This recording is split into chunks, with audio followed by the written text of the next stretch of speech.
Assalamualaikum warahmatullahi wabarakatuh. Sebelumnya perkenalkan, nama saya Della Hervima dengan NIM 2209011049. Sebelumnya terima kasih kepada Ibu Marini Kristina yang telah memberikan kesempatan kepada kami untuk menyelesaikan tugas UAS ini. Di sini saya akan menjelaskan bagaimana analisis saya mengenai 3 video yang sudah dilampirkan. Pertama, analisis mengenai siswa SMP yang bunuh diri akibat kesal dimarahi oleh orang tuanya dengan perspektif sosialisasi primer, sekunder, dan konsep diri. Sebelumnya saya akan sedikit menjelaskan tentang sosialisasi primer dan sekunder dan konsep diri.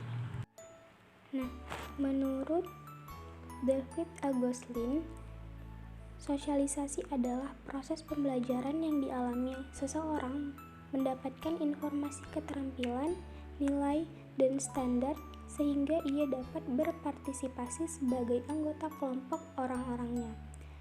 Yang pertama itu ada sosialisasi primer.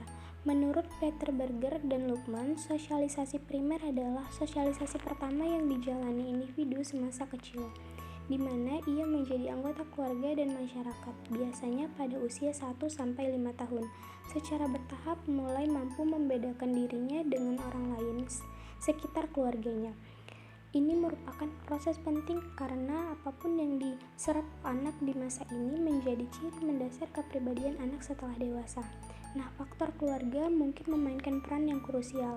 Kualitas hubungan keluarga, dukungan, atau bahkan disfungsi keluarga dapat mempengaruhi kesejahteraan mental anak tersebut. Dikarenakan keluarga adalah tempat pertama yang dikenal oleh seorang anak, maka dari itu ketika dimarahi oleh orang tuanya, anak tersebut akan merasa lebih sakit hati. Selanjutnya, sosialisasi sekunder. Menurut Peter Berger dan Luckman, sosialisasi sekunder adalah proses berikutnya yang memperkenalkan individu yang telah disosialisasikan ke dalam sektor baru dari dunia objektif masyarakatnya. Di sini, media sosial menjadi pengaruh yang sangat kuat terhadap isu-isu tersebut, terutama yang berkaitan dengan kesehatan mental, dapat membentuk persepsi siswa terhadap diri mereka sendiri dan dunianya. Apalagi pada saat itu kasus bunuh diri sedang ramai diperbincangkan. Media hanya menyiarkan bagaimana orang-orang tersebut melakukan bunuh diri dan tidak disertai dengan himbauan atau sosialisasi yang dapat mencegah orang lain untuk berbuat seperti itu. Selanjutnya, konsep diri.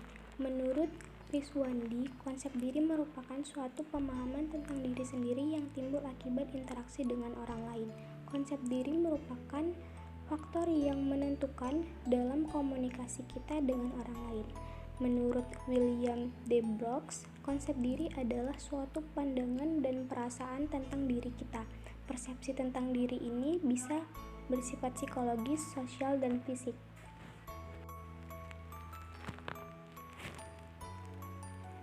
Ketika seseorang kurang memahami bagaimana konsep dirinya, ini dapat mempengaruhi cara siswa tersebut melihat dirinya sendiri. Interaksi sosial juga berperan penting dalam pembentukan konsep diri.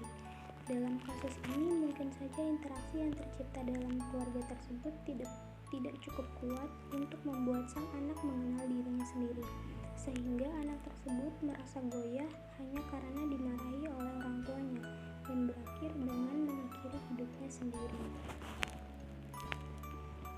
Yang kedua, mengenai detik-detik diduga ormas gabungan bentrok dengan pedagang di Tangerang dengan menggunakan perspektif perilaku sosial kolektif.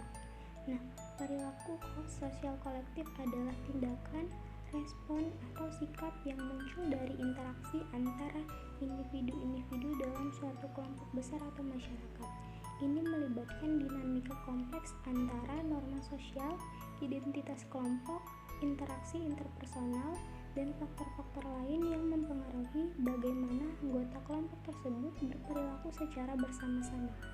Konsep ini mencakup berbagai fenomena, mulai dari kepatuhan terhadap norma kelompok hingga pembentukan perubahan sosial yang melibatkan banyak orang dalam suatu konteks tertentu. Perilaku kelompok dapat dipengaruhi oleh norma sosial yang berlaku. Mungkin terdapat norma-norma yang memandang konflik sebagai cara yang dapat diterima untuk mengekspresikan ketidakpuasan. Kemudian, ormas dan pedagang tersebut memiliki identitas kelompok yang kuat. Konflik dapat muncul ketika identitas kelompok ini saling bertentangan dan mengakibatkan pembentukan kubu-kubu yang bersaing. Yang ketiga, mengenai masa pendukung Israel dan pro-Palestina bentrok di Bitung, Sulawesi Utara dengan perspektif integrasi sosial dan disintegrasi sosial. Integrasi sosial merajuk pada proses penyatuan masyarakat dengan nilai-nilai bersama dan norma-norma yang diakui secara luas. Sebaliknya, disintegrasi sosial adalah kondisi di mana masyarakat mengalami perpecahan atau kehilangan koherensi karena konflik nilai atau perubahan sosial yang drastis. Integrasi sosial memperkuat kebersamaan, sementara disintegrasi sosial mengarah pada perpecahan dan ketidakstabilan dalam suatu masyarakat. Teori integrasi sosial mengacu pada upaya memahami bagaimana masyarakat tersebut tetap bersatu dan terorganisasi. Sedangkan teori disintegrasi sosial menyoroti faktor-faktor yang dapat memecah belah masyarakat. Dalam konteks masa pendukung Israel dan pro-Palestina, bentrokan seringkali dipengaruhi oleh perbedaan keyakinan politik, agama, dan identitas nasional. Integrasi sosial dalam konteks ini dapat terjadi ketika kelompok masyarakat menemukan titik-titik persamaan atau kesamaan tujuan untuk menciptakan stabilitas regional. Di sisi lain, disintegrasi sosial dapat muncul jika perbedaan-perbedaan ini tidak dapat diatasi, memperkuat konflik dan ketidaksetujuan.